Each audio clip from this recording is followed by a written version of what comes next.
রাজ্য পুলিশ কর্তার রহস্যময় অস্বাভাবিক মৃত্যুকাণ্ডে তদন্তে রাজ্য সরকারের তদন্ত টিম ঘোষণায় প্রতিক্রিয়া জানিয়েছেন রাজ্যের প্রাক্তন মুখ্যমন্ত্রী মানিক সরকার। মানিক সরকারের অভিমত দেখে মনে হচ্ছে এই চাঞ্চল্যকর ঘটনাকে গুরুত্বই দিতে চাইছে না রাজ্য সরকার। এতে নানা সন্দেহ দানা বাঁধছে। কি জানালেন মানিক সরকার, দেখুন।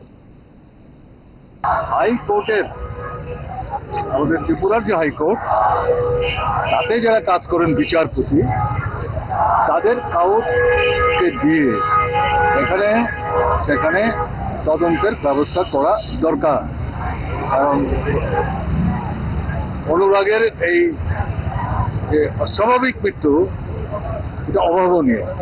তাকে আমি জানি, 2 বছর রাজ্য সরকারের দায়িত্ব নিয়ে কাজ করার সুযোগ আমার ছিল। তাতে একটা ভালো সময় অনুরাগ এসডিপিউ থেকে আইজি ল অ্যান্ড অর্ডার পর্যন্ত কাজ করেছে ভাগে ভাগে। শেষ পর্যন্ত সে ডিজি হয়েছে, সেই সময় তো আমরা সরকার।